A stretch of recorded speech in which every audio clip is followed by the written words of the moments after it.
I assume you have enrolled in this course because you have received intensified pressure from fellow board members, line managers, external bodies, and so on, to start embracing principles of good governance in your organization. You may even now feel ready to do just that. Either way, one thing is certain. Embracing and then implementing these principles does not seem to be an easy exercise. Put differently, compliance to principles such as board diversity, term limits for board members, conflict of interest procedures, gender equality policy, financial controls, to name just a few, does not really happen in many sport organizations. The question then becomes, why is this the case? Unless we understand the logics behind the behavior of non-compliance, it becomes harder to come up with solutions, to think of mechanisms that will help us comply with universal standards of good governance, with good governance principles that share a consensus within the wider sport ecosystem.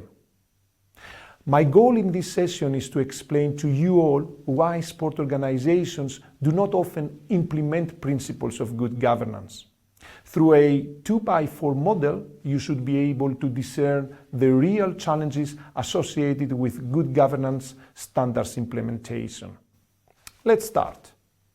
Now, there are two sources, two reasons of non-compliance: the voluntary and the involuntary one.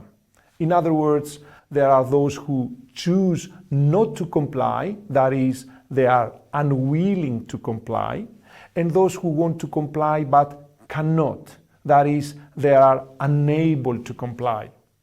Each of these two categories incorporates two logics. The voluntary non-compliance involves the logic of consequences and appropriateness, while involuntary non-compliance involves the logics of limited resources and rule ambiguity. Within the first category, the logic of consequences concerns the decision of the members of the organization to ignore, to disregard any guidelines, any recipes for implementing good governance principles. Let me give you an example. Let's assume that there is an article in a code of good governance stating that there is a maximum length of time a member can serve on the board, and adhering to that article will result in that member being off the board. So the member chooses not to comply because the consequence does not favor this person. The second logic of voluntary non-compliance is the logic of appropriateness. Here, some members may refuse to implement certain good governance measures because they do not consider these measures appropriate for their organization.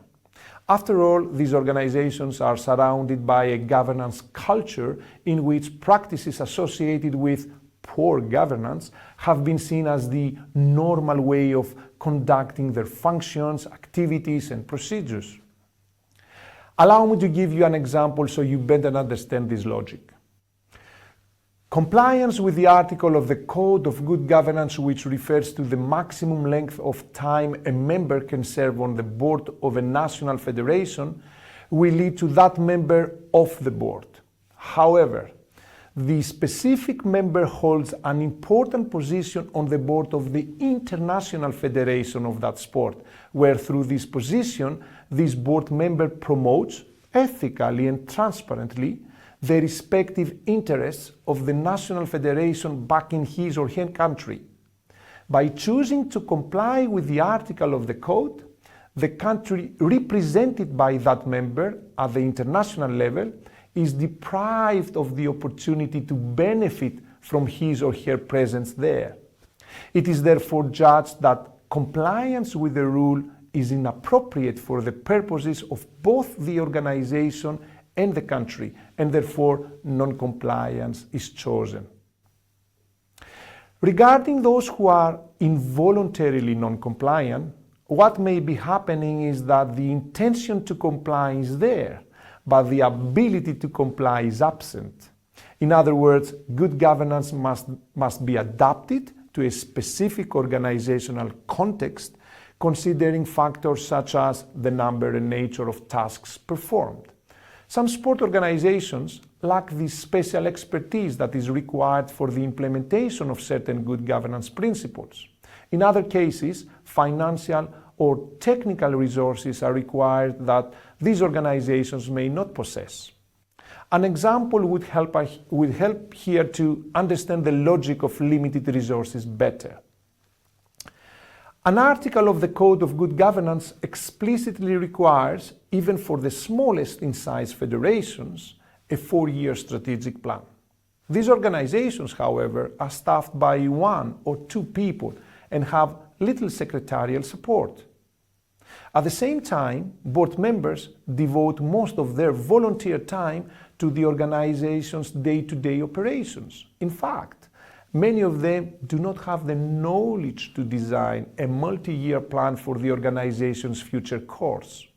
So while they consider this article of having a strategic plan together very important, they cannot comply with it.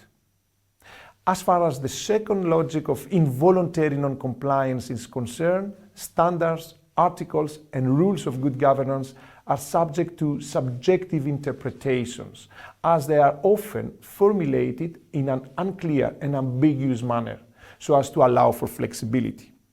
Consequently, there is a high risk of misinterpretation of implementation obligations.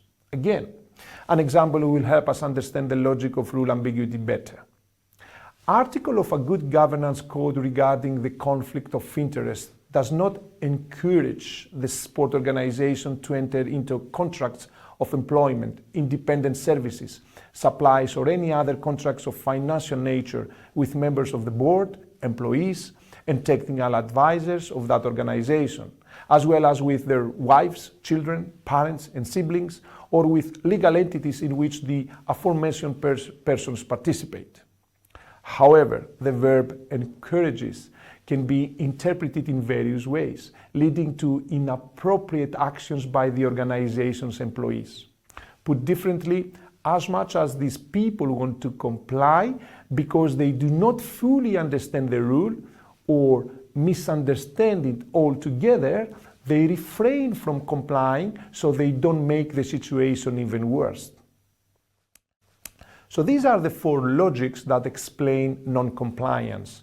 So next time you are against something that requires your compliance for the benefit of your organization, ask yourselves, why don't I embrace this principle of good governance? Make sure you give an honest answer. Now that you have an idea of why non-compliance in standards of good governance is often the case in sport organizations, in one of the next sessions I will give you the ways that one can overcome these non-compliance logics.